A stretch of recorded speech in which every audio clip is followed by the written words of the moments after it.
All right, all right, all right. We're live at 7:05. Carnivore Soldier coming at you from Austin, Texas. Welcome back to another Hump Day meetup. And you made it another week. And if you didn't, jump back on that horse and ride it like no one saw you fall off, right? We've got some great guests. We got a great topic tonight. Tonight, we're going to talk about cooking meats and ways to cook them. We're talking specifically about air fryers, but also about grills or any other ways we like cooking meat. So if anyone likes cooking meat here, definitely stay tuned. If you want to learn about new ways to cook meat or share your ways of cooking meat, please drop a comment in there. Even if you're watching this later, please drop comments in. I'm going to bring some guests in. First, we got Chad, the minimalist carnivore, and we got DC Learning to Live from down under.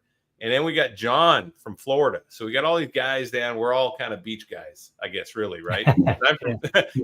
Chad's from Hawaii initially, and then I grew up in California along the beaches and then moved to Michigan. So I think we all kind of beach guys here. So why don't we go around the horn and start with you, Chad? Go ahead and introduce yourselves. Yeah, my name's Chad. Been carnivore strict 4 years, about 5 years with like meat and nut keto thing that didn't work, and basically lost over 100 pounds doing this. And like the rest of you guys, man, just sharing my story and kind of my experience. I think all of us do, like, you know, just share what we found works. Yeah. Nice. All right, DC. Yeah, I'm DC. DC Learning to Live.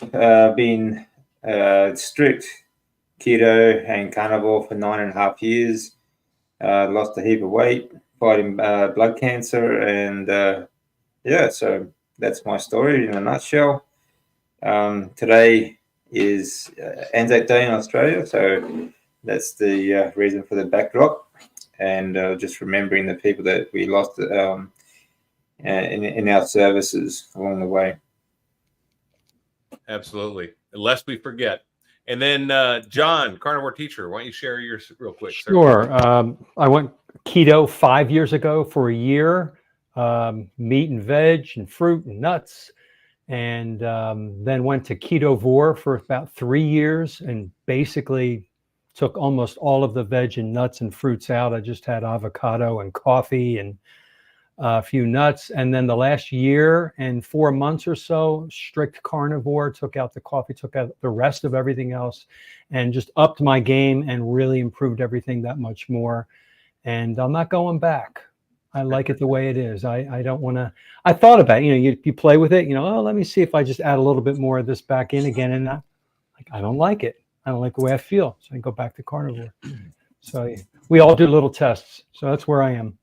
That's right. And then you all know I'm a carnivore soldier. I've been carnivore for over 1 year now, strict. And like I've had a couple cheats, and my cheats really are just like Dr. Kiltz's ice cream. Thanksgiving, I had a little bit of a cheesecake that was more keto-ish because it had like, you know, but other than that, I mean, I don't really cheat. I'm pretty strict. Right now I'm on a Lion diet. So I went back to Lion because I'm in the gym, hitting it heavy and getting great results. I just wanted to optimize my gym workouts. So, and it's working. So having a great time. All right. We got some people coming in. If you are wanting to post a question about any of these air fryers or ways of cooking meat, or you want to post how you cook meat, your favorite stuff, please drop it in here, whether it's meat cuts or it's, you know, techniques or whatever. I mean, we all have our things we're doing, and this is a journey we're all taking together. None of us are experts here. What kind of prompted me on this is just like Chad here, a company called Tasty reached out to me and had an air fryer, wanted me to test it and do a video, which I'm going to do. Chad's already got his video done. And I did compare it to my other air fryers. And I thought, you know what, this is good stuff, because there was a difference. At least I noticed. And I think Chad did too. We talked a little bit about this off air, but in addition to air fryers and we were also going to talk about grills and smoking and different kinds of things. So I think we'll start with actually John. John, why don't you tell us what your favorite way of cooking or preparing meats is at home, whether it's a black iron, you know, skillet or what? And well, I use a variety. My first meal of the day is always on my cast iron skillet in the kitchen. I always have 4 eggs almost over easy, almost not even over. I like my yolks really runny, my whites solid.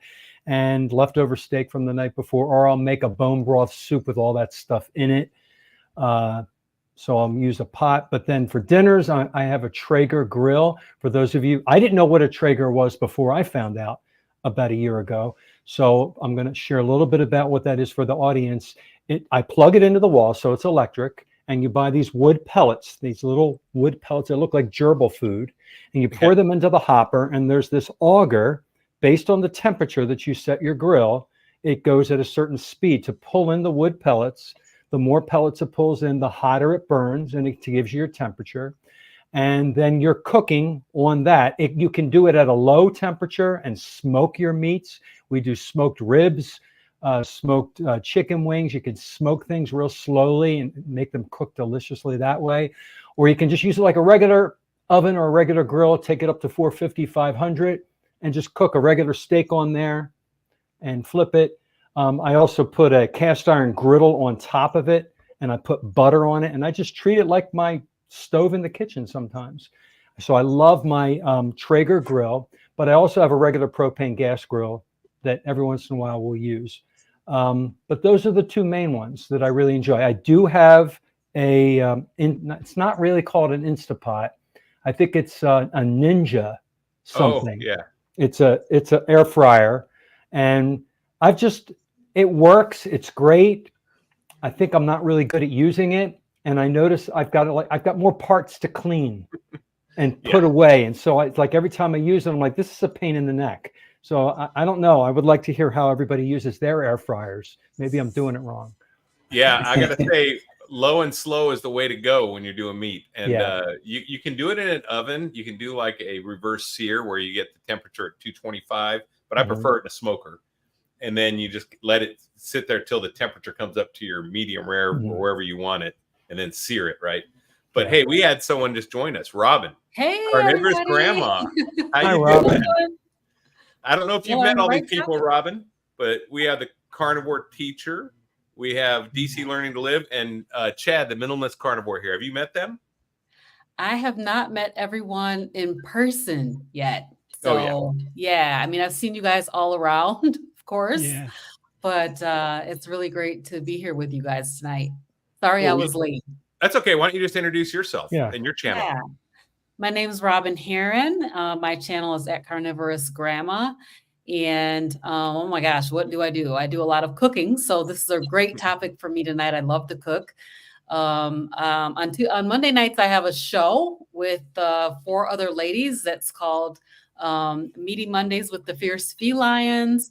And I do a lot of interviewing. I have a standard like Saturday show that I do. It's called Carnivorous Grandma Speaks, where I do a lot of interview. I try to interview practitioners mostly. Well, not mostly, I would say practitioners a lot. And then, just regular everyday carnivores and ketovores and ketoers who are trying to live this lifestyle. So, and then I just do like the normal stuff that you see on YouTube channels like Walk and Talks and Talking Head, talking about different topics and stuff like that. But I really love to cook. So this is perfect. Nice. Well, we love that you're here. Thanks. And Thanks for inviting me. Duke says hi. Hey, Duke. Oh. Yeah. Hey, Big Duke. All right. Let's go to you, DC. Why don't you tell us about what your favorite way to prepare meat is? Yeah, I love an open grill. I love barbecue. Apart from that, my next favorite way to eat meat is to almost deep fry it in lard. So like a steak in like an inch of lard on the pan, as it comes out nice and crisp on the outside, really nice and tender in the side in the middle. It's it's just a great way to cook. I love doing that. That's my favorite. I do have an air fryer, but I don't use it all that much because, like John said, I think you just got more parts to wash and to clean up and whatnot. So it does get to be a pain in the neck. We just use it for to cook eggs now. So to do all boiled eggs in the air fryer now.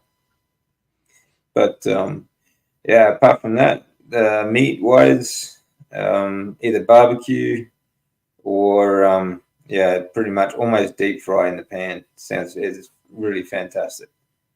Nice. That sounds really good, man. Next time I come down to Australia, I'll be swinging by. Yeah, for sure. I've got 3 air fryers, so I know, and there's a difference between cleaning them. So pay attention to that because the different air fryer designs take different commitment in cleaning, I think, and different, way they're built. So, all right, let's go with Chad next. Chad, why don't you tell us about your air fryer and or other cooking techniques that you like? Yeah, I'd say my favorite is sous vide, still by a long shot, and then finishing it basically in carbon steel pans. I just prefer carbon steel over cast iron, same indifference. Or on a grill, or use a torch, kind of depends. I got to get a smoker again, don't have one. Kind of sad, but I'll get one. I think, the same thing. It depends on what it is, though. Like lamb, I just pretty much straight grill. Sometimes I'll sous vide it for an hour. Chuck roast, sous vide at 131, 132 degrees for 24 to 30 hours. And then finished is like prime rib. Man, there is, in my opinion, for me, no better way to have chuck roast than that. But if I want something different, I'll cook it different.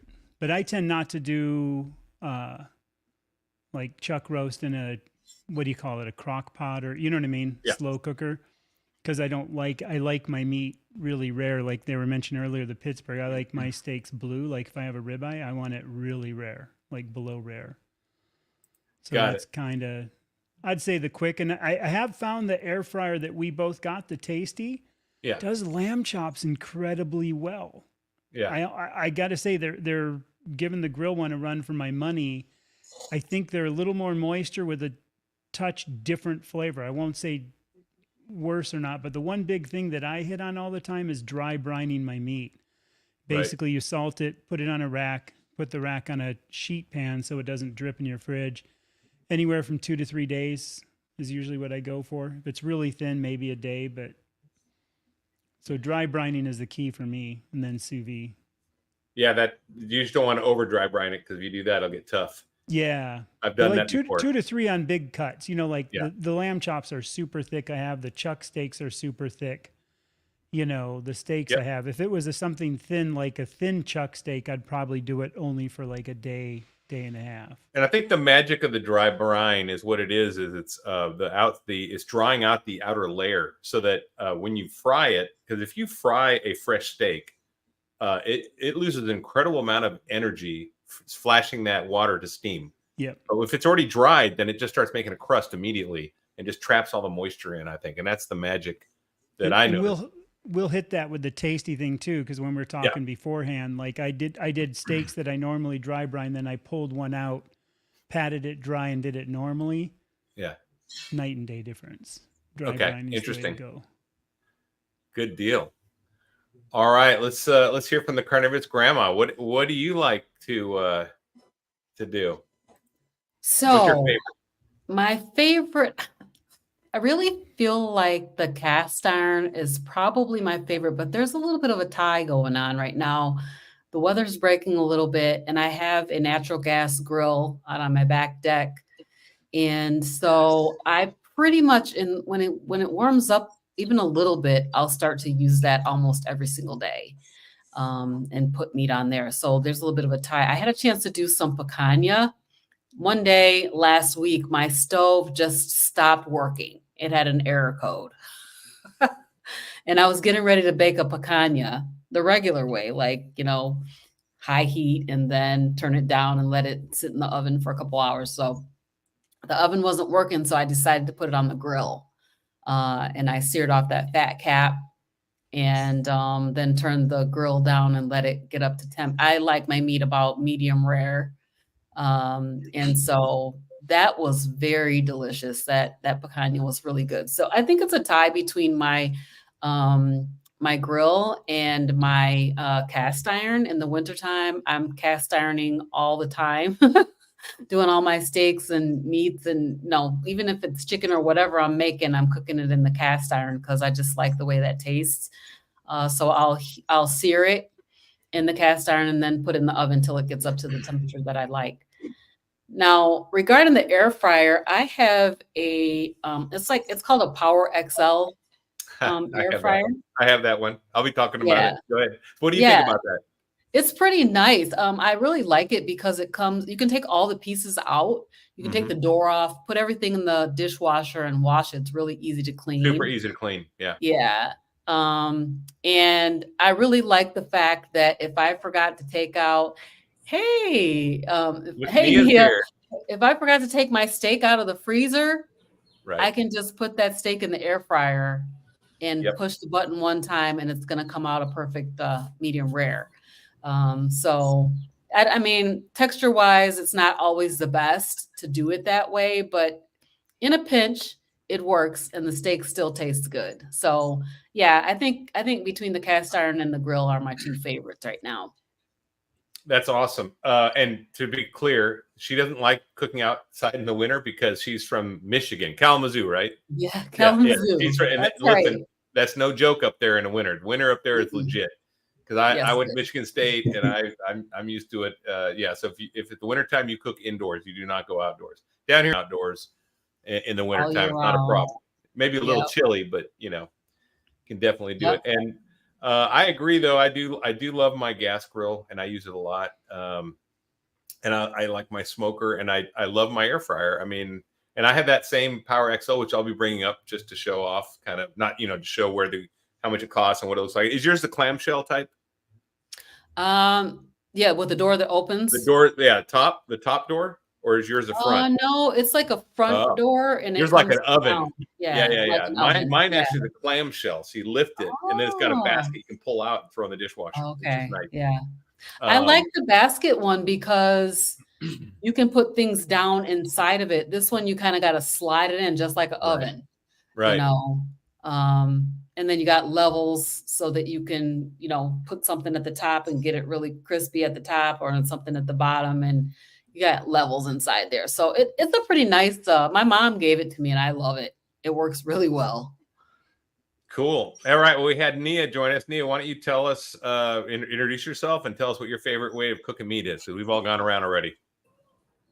Sweet. Yeah, I've been listening in as I've been finishing up stuff around here. So, yeah, I'm Nia. My channel is Nia's Way, and I like to do different videos about meal prep and also affordability for this way of eating, like feeding a family this way. And so I've done, several different, tried a lot of different cooking methods, I guess I could say. And then I recently got an air fryer. I think it was probably March or something like that. So I haven't had it very long, but I feel like it's completely changed like everything in a positive way because I'm high fat. And so I find the air fryer is just super easy to throw like chunks of fat in there, or like I can pull rendered fat out of there really easily and store it. And so but I've historically always loved to grill, and I would prefer to cook outdoors. I love charcoal. It's probably my number one favorite way to cook, but I live in an apartment right now and, don't really we have grills out here, gas grills, but they're huge and it's kind of almost inefficient to go out and use them just to cook a few things. So the air fryer, I just now put out on the balcony, and so I have the Ninja air fryer, but it's the 6-in-1 with the grill plate. And like you're saying, it's like the clamshell that opens up like that. So it comes with a roasting pan, a basket, an air fryer basket, and then the grill plate. And I got that one specifically because, I want to grill burgers and steaks, and I love that sear, kind of charred edge on there. So, I love mine, and I get comments sometimes about, the coating on there, which I'm sure we'll probably talk about, being like the downside. And same thing with my dehydrator. People are like, well, aren't you worried about the heated plastic, absorbing into your food? And, at the end of the day, I think those are valid concerns, but and that's kind of why I hesitated to get one of these for a long time, because I'm like, no, I should just do everything in the oven or, go out and use the grill or whatever. But it's really made things so much easier, especially for me being strict, and then the rest of my house isn't. So like it's a smaller thing to heat up just to cook like a personal sized, one steak for me or something. And then I can cook everybody else their stuff in the oven or the fridge or on the stovetop or whatever. So I love mine. But if I could, I would totally be like an over the fire charcoal girl all the time. Oh yeah. I mean, that's I agree with you. And being a single guy, I have the same. Even though you're married or you're in a relationship and have a family, you still have the same problem I have, that I just cook for one basically when I cook my stuff, right? And my son sometimes. So now the clamshell Power XL I have, I can put 2 ribeyes in it, and that's the reason that I love that one, because I can cook for 2, which I've done for my son, or when friends come over. But the other ones, really, you can only fit 1 ribeye in. And but I love my air fryer. And some of the other things people brought up was the fat. If you're gonna make pork belly or fat trimmings from beef, there is no better way than an air fryer, in my opinion. I don't know, unless you guys know something different. Maybe frying it actually in tallow in a pot. But I love the air fryer, and it just collects all that fat for you, so you can just save it, right? Which is fantastic. So I do love that. All right, and why don't we jump into some comments here? We had some people saying that they do a lot of sous vide. Who does sous vide around here? I think you do, right, Chad? Yeah, Sous vide? I do that a lot. That's probably my number one.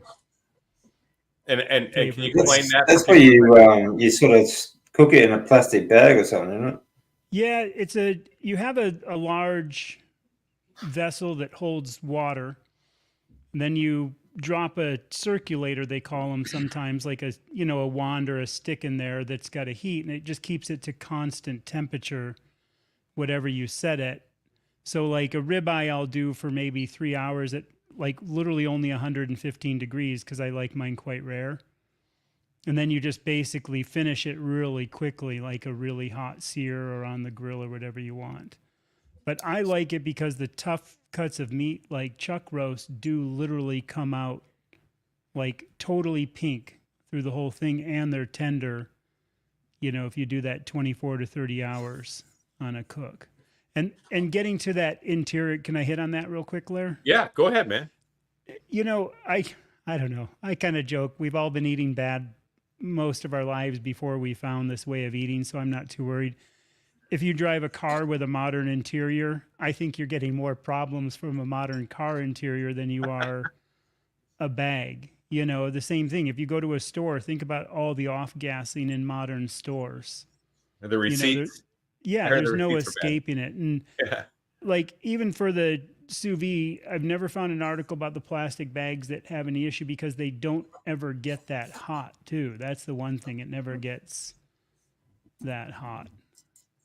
And I know we get some I think a lot of people probably get feedback in the comments, "Oh, I'd never do that because of the non-stick or the plastic." And I'm always like, teach their own. You got to pick your battles. Got to be happy. Yeah, got to be happy. Pick your battles. In the high-end restaurants you go to, that's how they get your steaks ready. They keep them all lined up. They have like one tank that's going to be your medium rares, one's your rares. Yeah. And then when you get in, these cuts of beef are nice cuts of beef, and they're just sitting there ready to be seared.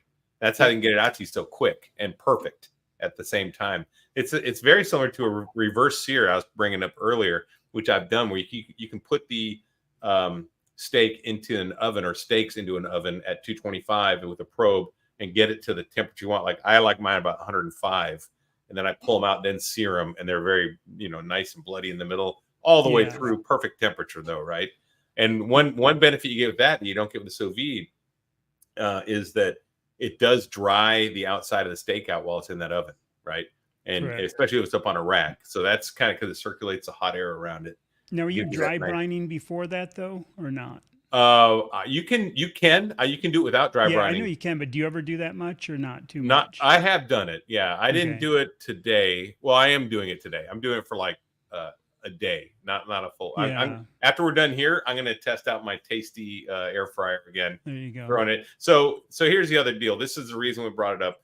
And since Chad's talking right now, I'll bring it up here. So the tasty air fryer. Let me share it real quick. Well, let me share my air fryers real quick, and you guys can comment if you want. So let me bring these guys on. Okay, this is the Power XL that I have. It's probably different than yours. This is the clamshell, and I like it a lot because it goes to 450 degrees and has a large basket that allows me to put 2 ribeyes in there at once, which is pretty cool. I had to buy an aftermarket grill for it though, because it didn't come with a stainless steel grill. It came with this little low one. So I have one that stands up, it rises out, and it's stainless steel. So you can put the air fryers. This is my other one, my Kasori. I have 3 air fryers, guys. So this is the first one I bought. This one only goes to 400 degrees, which is why I bought the other one, because I had watched a video of how to do a frozen ribeye in an air fryer, but it recommended 450 degrees, and this one only went to 400. Now this one is super easy to clean.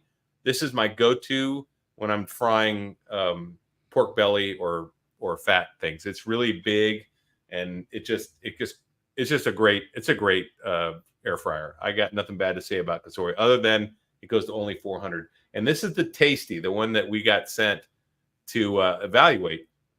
And I got to say, the Tasty gives the other ones a run for the money. If you're cooking for one, it's really nice. It's got a nice little window. You can look in there. It's got a temperature probe, and it cooks to the exact temperature you want. You pick medium rare, well done, whatever, for some reason, if you want well done. And then it just cooks it to that right temperature. And what I did was I compared this Tasty to the Kasori, and I cooked both of them. I cooked ribeye in each of them at the same time. The Kasori got done faster because the Tasty slowed the temperature cook, and actually I believe the Tasty actually tasted better. And I'm not getting paid to say this; they just provided it to me, and they didn't give me any guidance on how I had to review this. So I think it basically took a longer cook, but it got a better crust on the outside. So I preferred it. The drawback I had with it was it's really hard to read the interface here at the top. It's not as bright as it looks here, in my opinion. And I thought I had a bad unit, but talking to Chad, it sounds like that's common, maybe. So what do you think, Chad? What was your experience with that Tasty? Yeah, I'd say the same thing. I had another air fryer that I'd gotten from a store, and I actually brought it back, and it was something. It looked like one of these, like the bin kind. And then I have a Breville oven that's also an air fryer, but it's too messy to cook steaks in because it just splatters everywhere. And then I'd rather just grill outside. Agree on the top panel. The probe is cool, and it can actually do a rare steak rare. It does. And the nice thing is, even on the rare steak on that one, I do like the fact you can then click a button and drop it or raise it temperature. If you find it's a little not so much, you can actually fine tune each of the things with it. But yeah, I was actually impressed, because I hated air fryers because of the one I had before never could do a steak well because it would just do that. What they call rare isn't rare. And you mentioned the cool, the temperature variance, and they go over that on the website. And again, like Larry, I told them flat out, I'm not going to follow a script. I got to say whatever I want about it. And they were cool with that. It has some weird variable thing. And I think that's the same as the Dreo that you guys are probably familiar with here. And it works. It just works. Like when I do the lamb chops, I put the probe in and I set it to T-bone because there's not a thing for lamb. And the little lamb chops come out this perfect pink. Because you know how lamb chops should be, if you like them that way, like pink all the way through, not this brown to like a little bit of red in the middle. And I actually found on that T-bone setting that it can actually cook a lamb chop easier. And if I'm in a hurry, it's easier just to plug that thing in. Because I can't believe I'm saying this. I use it half the time now for my lamb chops because sometimes, I've got 15 and 19-year-old kids and I can just plug it in, throw it in, and, Bob's your uncle. Yeah, and to be clear, I used, because the Tasty came with a temperature probe, I used my own temperature probe. The other one, I have a wireless temperature probe that I usually use for good cooking meat. So I put them in so they come out the same temperature. And I set the Tasty to rare because I was afraid it was going to overcook it. I just had a fear that it was going to be, I like medium rare, but I thought, well, if I put medium rare, it's going to be well done or something. I just, you never know. And it came out exactly rare. It was perfect. It was exactly what I wanted. So looks like Missy's got some tips here. She uses parchment paper or foil in the air fryer for easy cleanup and an easy way to save the fat drippings. That's a good idea for sure. Yeah, I do this with I either use foil. I know some people don't really like foil, but I use either foil or I'll use parchment paper to keep down the mess. So in the Power XL air fryer that I have, it has these trays that you can pull out, like the bottom tray, you can pull it out. And so I'll wrap that in foil so that whatever's dripping down, will drip onto the foil, and it makes the cleanup a lot easier. So I'll do it that way. And I also use the temperature probe. I have it's not wireless, but I have a wired temperature probe that I put inside my steaks so I can get them to exactly the right temperature in the middle. So, and I'll put that. I've used oven paper before too in the air fryer, but I find it doesn't get that crisp sort of the charred sort of feeling on the outside of the steak. So it's it does cook still, but it just takes a bit longer and doesn't get the right texture. So that's why I bought the stainless steel razor, and it actually comes with the Tasty. Also, the Tasty does come with a stainless steel grill that you put in there. You don't have to use the Teflon one. It has both. At least mine did. I don't know if yours did, Chad. Mine did too. And did you try both? I tried both, and the stainless steel thing makes night and day difference. Yeah, that's exactly what I bought for my XL one too. I always cook steaks on a stainless steel. It raises it up like an inch, and then it lets the air circulate all the way around. You'll get more of that that coating, and then you're not touching. If people are freaking out on the Teflon, you're not touching Teflon, which is nice, right? Just to hit on the mess, I just use like a little silicone, spoon spatula kind of thing, scrape it out, because when I eat lamb chops mostly, and then I'll take all that stuff and put it in a bag with all the bones that I keep to make bone broth, and that way I have all that stuff, and then when I throw it back in for the bone broth, all that drippings and everything else is back in my bone broth. That's awesome. Hey, so let's go back to John now real quick. John, what's your favorite cut of meat that you like to cook when you cook? Oh gosh, it's hard to. It's the ribeye or the what's the poor man's ribeye called? The eye of round. Chuck. Yeah, chuck eye steak. Chuck eye, the chuck eye. Between those two for flavor, and then I love picanha flavor as well. I've not had that yet. I need to try picanha. Oh, you haven't? Oh, we have it. It's all over the place here in South Florida. So good. Yeah, it's amazing. What I love about picanha is it comes with this big, thick flap of fat that I actually cut a lot of it off, and then I render that and use that. I keep it in the refrigerator and use it for other stuff. So I get a lot of stuff with that meat. I get the meat itself. I get fat from the meat, and then I've been buying oxtail a lot lately. Even though the price has gone up, I'll get a little package of oxtail, which is barely enough for one person, for like $12. But I'll put it in the crock pot on high for about 5 or 6 hours until all the fat renders, and then I separate the fat and the meat. And then I love using fat. I collect fat in my refrigerator. I have duck fat, chicken fat, beef tallow, the bacon fat, and then I'll use that when I'm cooking other things. And the flavor, try chicken fat when you're making your eggs. It's totally different flavor in your eggs. It's really cool, instead of butter sometimes. So I know I answered a lot with that question, but my eyes light up when you talk about meat. That's what we're all about, man. That's what we're all about here. So listen, I think Chad talked about the crock pot thing. So I like doing a crock pot, and I do love that because I like to get it going the night before, and the next day I put it on warm and let it sit out all day, and I'll pick on it and give it to my son and I put butter on there, and it's just, and then I put it in the fridge, and I can just microwave what I want when I want a little bit. It's just so easy for a single person, and it breaks down that tough meat. You get those tough cuts that are really cheap, and they taste fantastic to me. I mean, I love it. All I do is I put my roast in there with bone broth, beef bone broth, and then salt and butter, and that's it. Nothing else ever, and it just comes out perfect every time.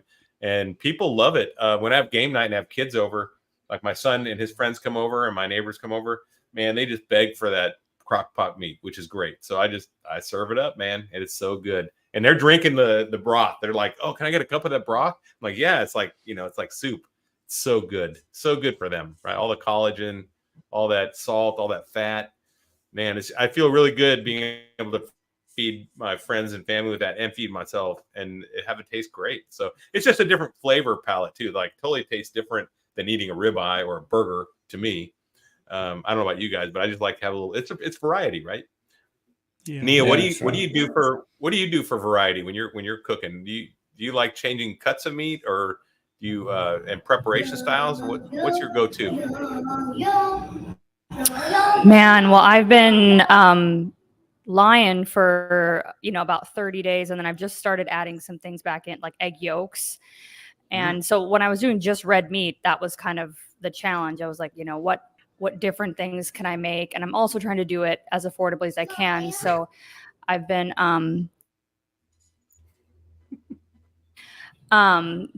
little bupper over She's here. cute. Yeah.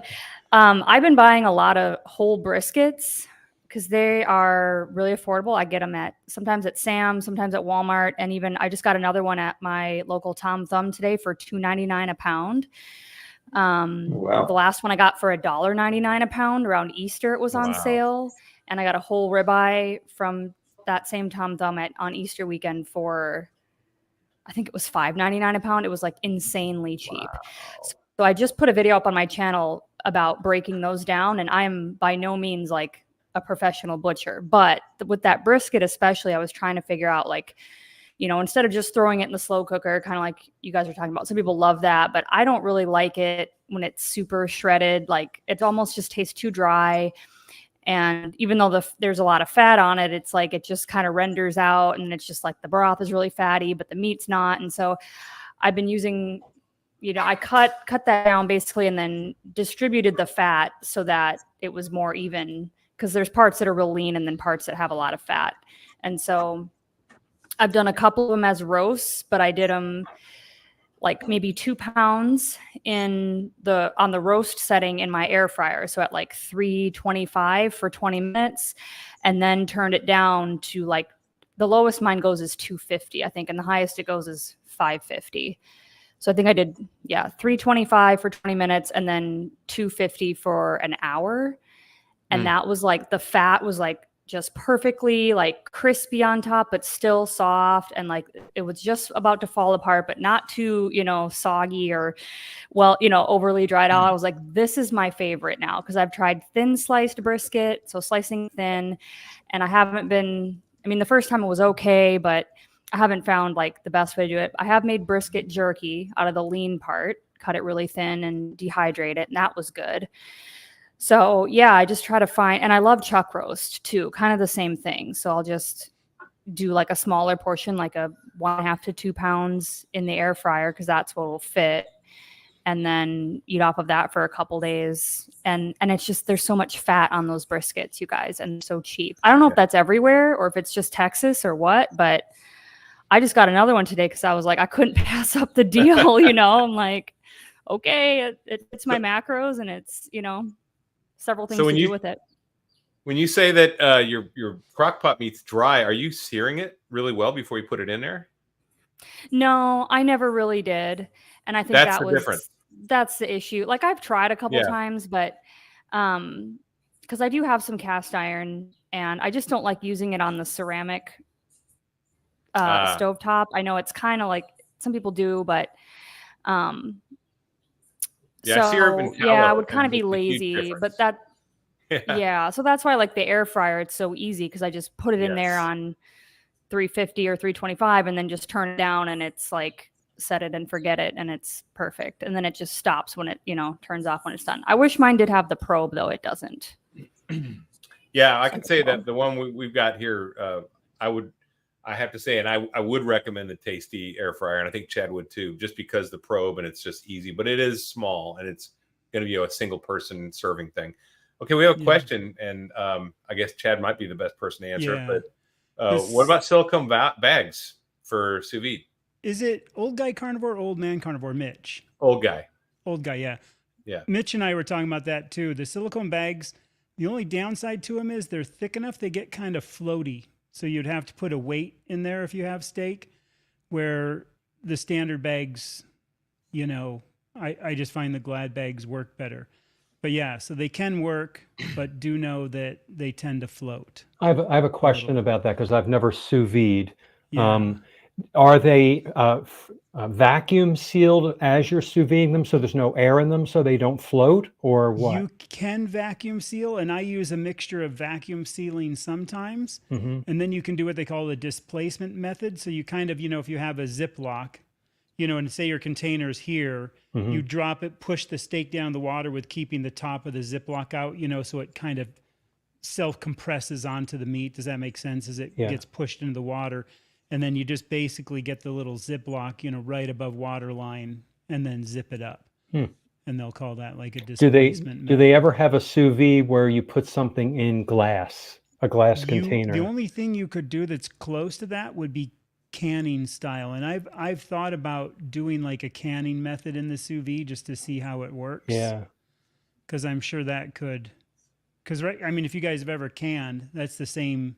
Yeah. Right. Oil in the water. Philosophy of it. Yeah. Yeah. Except I'm it one of wouldn't be the as hot. I'm one of the plastic phobic. Okay, if you people. did, what I would in say to plastic. do, and I haven't tried it yet, so I don't know. I would think if you got most of the airspace out, you would want to use some like bone broth in there, because the problem is if it was just meat in the glass, there's no way for Oh, that the makes heat. sense. Does that make sense to To touch conduct, the meat through to the con- yeah, yeah, exactly through the okay. glass. So I got you. I was Yeah. gonna play with that just for those, because again, if you don't want that, and especially man with your history, too, I know with the cancer, everything, I could see why you're probably. That's not me. That's Oh, that wasn't you. That's DC. That's the other. Yeah, Okay, yeah. I thought that DC, was you, yeah, because I yeah. know some people don't want any of that stuff.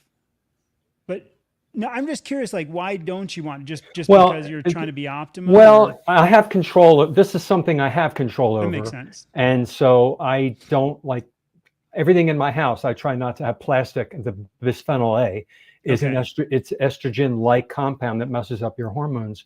It's like the stuff on the receipt. Yeah. And there are things I have a lot of control over by making very simple changes. And so I don't want to cook with that.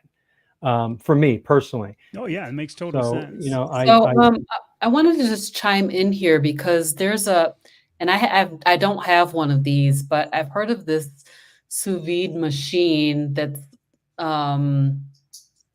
like you can use different kinds of vessels inside of it. And I'm trying to think, did I see this on like Indigo Neely's channel or somebody like that had the sous vide machine that was not, where you didn't have Instant to have a Pots plastic have bag sous or vide. yeah. Was that it? You Maybe didn't have to have like a an plastic instant bag. pot thing? Because the It's like instant pot. it looked like a big box, like Okay. So and if you could it do looked things like like a big roofing vacuum inside of it sealer? and sous vide. Did it look like a big vacuum sealer with a lid on it? Do you remember? Because those are commercial ones. I They do want to make say these to me, commercial it ones. looked like a big square dehydrator type of a thing. Okay. It was big. Because that's what the and commercial kitchen units look like, is like a big square stainless block with usually a lid, And I have a friend that works at a restaurant, and he's talked about that. And they just use that. They have these giant circulators and just use a huge, Right. So, thing. James Nelson says that sous vide can really tenderize the toughest meat. Yeah. That's true of any slow cook technique, which could be smoking. That's why I love smoking, because you're also imparting the smoke flavor, but and also a reverse sear where you put in the oven at a low temperature. Low and slow is the way to go. And any of those, including sous vide, will definitely break down the meat and make it super tender. Even your with a tough totally cuts. different, like we're all talking, a totally different texture, totally different taste, and totally like the sous vide, since it never gets above that temperature, you can keep a chuck roast completely pink and rare, but it won't, in part, and like Larry was saying too, like, it won't necessarily dry it out. It cooks as its own juices, which can be good or bad. Like I dry brine before. I think that's what the great thing is you can take like a chuck steak and you can cook it 3 different ways. And if you fed it to people, they might even think, if they're not big meat eaters like us, they would probably think it's, 3 different cuts of meat. So James Nelson says brisket, best brisket is them 40 hours in the sous vide. Wow. And 3 hours in the smoker. What's your brisket ever temperature, made. James, that you do what's that in the there temperature? for? I know a lot of people do it around 143, I've heard, or 143 or something like that. Something weird, odd that I've heard people do that. Interesting.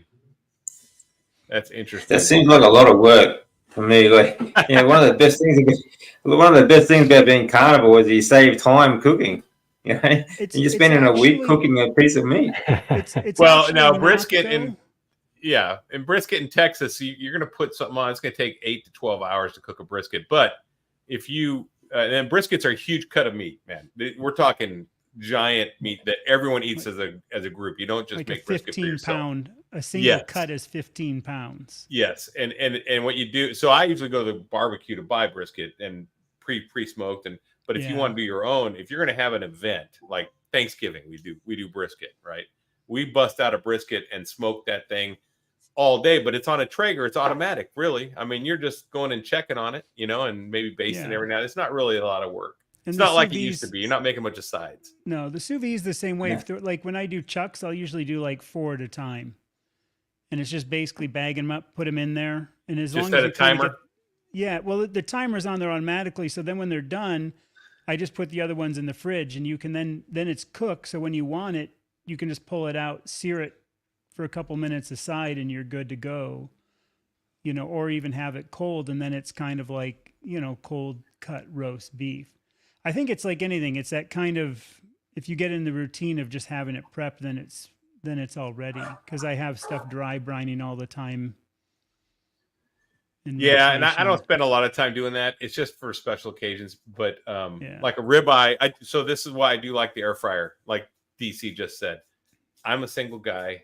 I like to just be able to cook something on the fly because I also don't adhere to breakfast, lunch, and dinner. I adhere to, hey, I'm getting hungry. What can I eat right now? Boom, I'm just going to pop that thing out because I work from home, so I have that flexibility. I don't have to do a 3 meal during certain time period thing. So I rarely eat breakfast, and then if I just want, like, I have a ribeye right now in my microwave, sitting there just at getting room temperature with salt on it, just getting ready. And I'm going to pop that sucker. It's just sitting in the microwave so that it's off the counter so the dog won't get tempted. Because Duke's a good dog, but he's a dog. I mean, he's not. If I let the ribeye on the counter, he might. It might be too much for him. He has good boy. I know. I'm talking to you. Yeah, he's a good dog. But okay, so let's see. We have people talking about a Dreo Chef Maker. I don't know what that is. It's an air fryer. Dante uses. Oh, is that what he uses? That one that he uses is the Dreo. Yeah. That's the one that does steaks. That's designed for doing steaks, right? I think. Yeah. Got it. It's the same one like the Tasty. It has the variable temperature and variable stuff in there. I think it's the only one that uses a built-in probe besides the Tasty that actually does the variable temperature. Which I like. Yeah, I think it's great. So here's your safety concern with non-stick. So we got that out of the way. We have that issue with our air fryer. The pan that goes in the middle. That you set in, it's the clamshell in the pan. That's non-stick and it's chipping off. Yeah. Which means it's getting in the food. Well, so you can buy a third party. We're gonna have third party stainless steel rack. We're gonna have to do that. It's called an accessory kit, and I'll send you the link in email. All right. In fact, I'm gonna put links to some of this stuff in the video description in case you guys are interested. Just because, not that I'm trying to sell this stuff, I'm just gonna post it because some people might want to look at them and compare. So the non-stick stuff, it will flake off. Again, it's probably not the best for you, but let's see, anything else in here? I don't see. Are any of the air fryers that you showed earlier made of a different type of material other than plastic? I know that my Power Excel, it has it's plastic. It has a plastic door. The inside is lined with steel. I don't know what kind of metal it is. It looks like a metal inside, and the trays that you use inside of it are all metal, but the container itself is plastic. Well, so I will show you the let's see. I don't think you can get away from plastic completely. Everything has plastic. Everything's made of plastic, but the part that gets hot, plastic on the top needs to be metal. This has plastic around the side, so they all have plastic.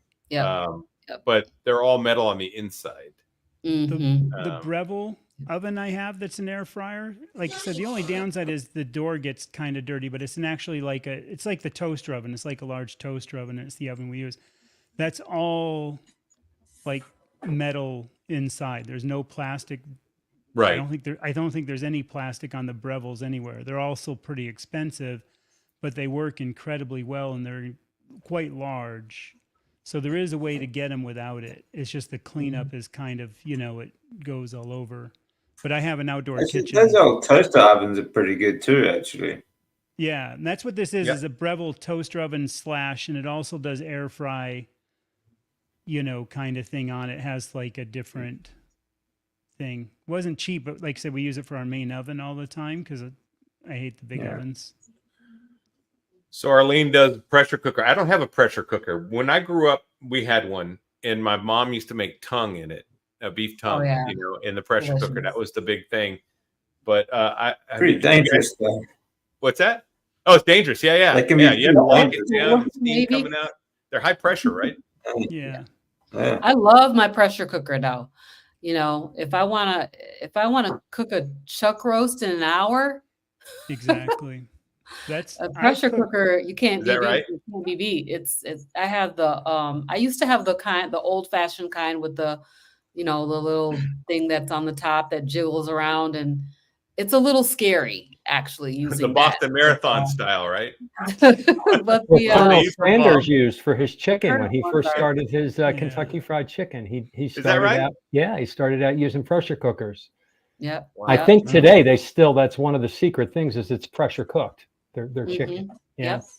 because I use that for chuck steaks, like chuck There's a roast good cut reason why thin. they secret. Yeah. Yeah. Recipes, yeah. Yep. I No like doubt. the Pressure Instant cooker is a Pot. I great use it tool. Actually, I love that Yeah. too. I use it, like I said, the chuck steak, the thin cut chuck, grill it, then cut it into like, whatever size you want, 1.5 inch kind of slice cubes, throw it in there. I do mine for only like 7 to 9 minutes. And then I let it pressure release for 15 and pull it out, and it's all in that juice. And then I just eat it right out of the big You're making me so hungry pot. right now. I'm getting really hungry. So we're not going to be talking too much longer because I do have to do my ribeye. But I've seen, if any of you guys had beef bacon, I love bacon. Yeah. And I have not had beef bacon yet, but I also saw lamb bacon today. Someone Oh, that posted sounds lamb good. bacon. I know. Oh. Have you guys heard of that?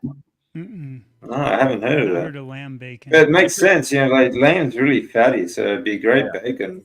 I just saw it today. I saw it. It must have been on Twitter, I think, or X. Sorry. I have to Elon. try that because Sorry, I Elon. love lamb fat. Yeah, I love well, lamb. Good flavor.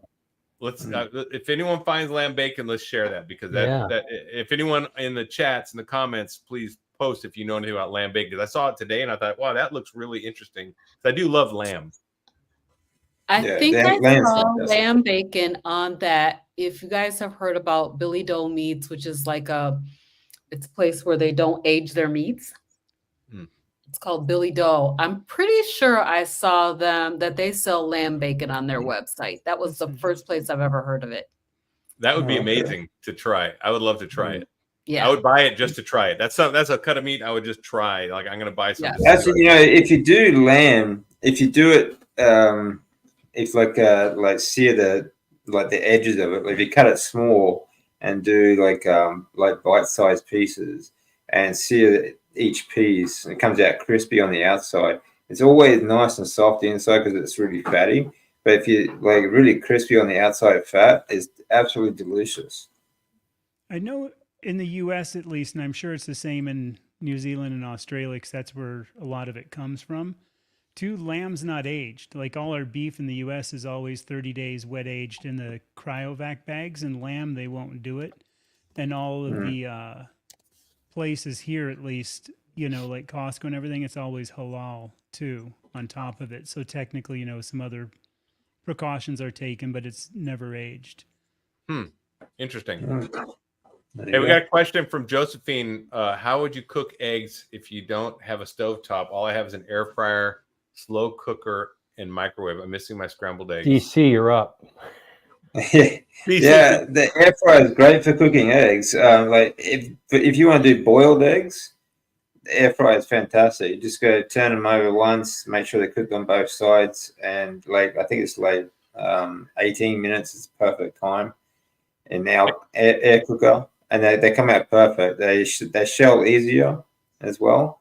But don't take them straight from the fridge and put them out. It's good to put them like on the like bench temperature, like air temperature, room temperature, I should say, for at least 10 minutes before you put it into the air fryer. That makes it easier to peel afterwards.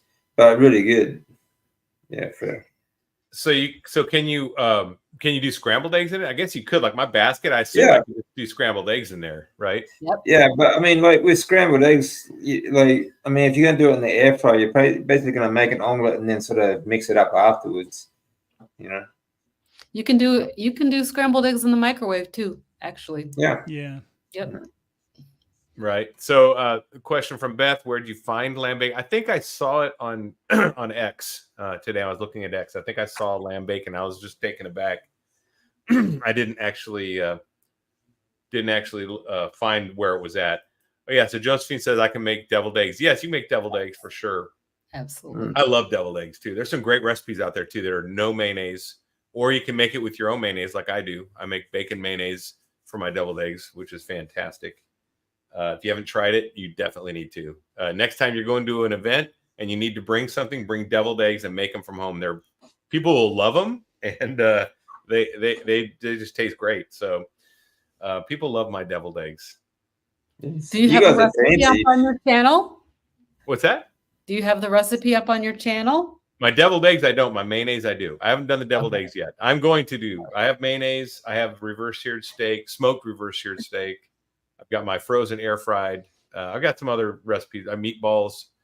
But yeah, I've got some. Okay? Do y'all have recipes on your channel? Go around the room here, starting with Chad. And if you do, what's your favorite one on your channel? Probably the sous vide cooking. That's kind of an overview of the sous vide and the chuck roast. That's the main. And that's on your channel? Yeah. Okay. DC, do you got any recipes on yours yet? Yeah, I've got a couple of one recipe, a one ingredient man burger. You just chuck the mince in the pan, squash it down, and put the lid on it. It's all good. The most complicated my meals get is I add salt to it. That's about it. But I do like my favorite dipping would be a raw egg. Like if you could take it straight from the pan and you just dip it straight in a raw egg, that's perfect with a bit of salt. Cool. You guys are too fancy. I did watch a video on cooking mincemeat, or what we call ground beef, and how most people stop when it's just boiled meat because the steam's still coming off. And in this video, they demonstrated that you just cook it beyond that, and it starts caramelizing. The moisture comes away, and then the outside starts browning really well, and you get that caramelized fat, and the aminos and everything, and it just tastes better when you do it that way. It's more crumbly. Better. So it's really good if you can. All I do is just squash it down. I don't add anything to it. It just stays in one big burger, and I cook it like it gets like a thick crust all around both sides. Yeah. It's still nice and moist inside because it's kind of fatty meat. But then when you put it on the plate, all the fat that came out of it just pour straight back on top of the burger, and it just soaks it up like a sponge. So and it's delicious. All right, John. Delicious. I have several on mine, and the one that seems to be the most popular is how to make bone broth. Nice. I did a how-to step-by-step. It's so easy, and I just all the bones go in a bag, and then when it's time, the crock pot gets turned on. You add water, cook it on high for 12 hours, scoop it out, and you get a lot from it. You get the bone broth, you get the fat that comes to the top the next day in the refrigerator that you can use for other things. And then I make bone broth soup out of it, but I've done other cooking ones too. So my sister, when she came for Thanksgiving, she brought 2 big jars of bone broth, homemade, that she brought for gifts for each person, nice. Plus a thing of tallow for each person that she beautiful. rendered. It's like, what a great Christmas gift. Yeah. I mean, that if you have a carnivore to buy Christmas gifts for, that's such a great gift for people like us. I can see somebody else who's not a carnivore receiving one of those. Like, no. What the hell? Yeah, I love that. And if you're a carnivore, and the best part was her bone broth was from the Traeger. It was smoked bone broth. Oh, So have you done that, wow. John? Yeah, no, I have not. I have not. Smoked Well, some of the turkey bones, bone some of the broth. bones were from the Traeger. It's like a mixture of all different bones. So some Yeah, of them are. do a dedicated smoke one. Collect all the fat, and make a smoked bone broth. Great Listen, idea. that was off the hook, amazing. So if you guys You're haven't making me tried that, salivate. something to Throw consider. your bones back on a sheet pan and then smoke the bones. Yeah, and put them back in exactly. the Just oven. get that And smoke in that there. actually really adds. That's what I do with all my bones. I Do throw you? them back on the sheet pan, then Oh, wow. recook them and caramelize them. Basically, I make it in an instant pot, Mhm. you know, but same in difference. Yeah. But yeah, recooking the bones. All right, Robin, you're the cook here. I know you like cooking a lot of stuff, so you probably have a lot of recipes. If you had to just share one with me, what would it be? What would be yours? Your go-to? If I was coming to your house, what would you make for me? Heart attack meats, any kind. Okay. So Rick at Charger Mopar fries his meats in bacon grease. And so I've done several different kinds of meats. He calls it heart attack style. And I fry them in tallow. So, you know, I have a whole bunch of tallow from rendering all these beef fat trimmings that I eat all the time. Right. So Great. I will fry up heart attack pork chops, heart attack chicken, heart attack hamburgers, heart attack any kind of meat. It's so good. So those are the recipes that seem to get a lot of traction on my channel. If I have to choose one, I'll choose heart attack meats. Okay, that works. Now, can you do a burger patty in heart attack style? I guess you could, right? Yeah. That'd be Yeah. kind of interesting. I would be interested in doing that. I might try that. Delicious. Lisa So D good. says it's hard to find tallow in Canada. Now I buy, I think it's a Chicago meat packing company or something from Amazon. I buy Wagyu tallow, and it's great. So if you can't get it around town, you can go to Amazon. They'll deliver it to you. Most places, I imagine. I don't know about Canada, but I know in America we do. I generally render my own tallow. Mhm. So when I go and I buy my, I go buy ribeye fat trimmings from my butcher shop. And when I render that down, my stepdad is like the brisket king, so he gives me tons of brisket trimmings to render. So I get Nice. a lot of tallow that way. So you can always render your own if you can get beef fat trimmings from your butcher shop and just render it down. It's real easy to do. I render my own too, but I do like the flavor of the Wagyu tallow. It's got a flavor that's a different palate. I mean, it's good. Yeah. I have a separate jar for brisket Wagyu steak's trimming great. tallow also because the brisket tallow tastes a little different than the other Oh, does tallow it? too. And I like that because then I don't know if you guys, I have like 3 different jars of different kinds of tallow, kind of based on what I like. And the Yes. brisket tallow is really soft. I love it because it never hardens quite like the, other stuff. Mm-hmm. All right, Nia, you're up. We're going to close it up after this. So go ahead and take it home, Nia. Take it home. Oh, recipes. I enjoy coming up with different things.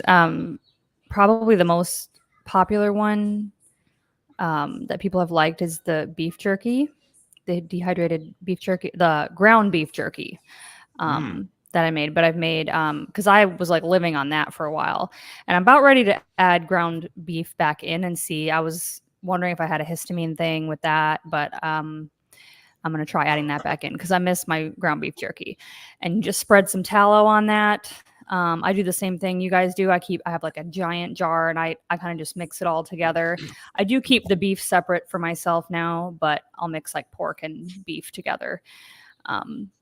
And I've made tallow balm, like purified it using the wet method and made tallow balm from just rendered fat that has come off of meat. So it was, completely free. I have a video on that. So, I mean, if you have enough fat left over, you can make start making some of your own skincare products like that, which the tallow balm has been really great for my skin, I feel like. And I guess the pemmican bars would be the other one that I think people liked. And yeah. I tend to use, quite a bit. I like those. They're good grab and go snack that's simple and you can kind of, again, tailor it to what, you know, if you're higher protein, higher fat, you can add seasonings if you want. It's customizable. So that's what I would say. That's awesome. And it's an acquired taste, but I love that stuff. Pemmican's really good. So we have 77 people watch right now. Listen, if you aren't liking and subscribe to these other YouTube people, please go to their channels. You'll see them here. It'll be listed in the description down below afterwards. And like their channel, like their stuff, and subscribe to their channels.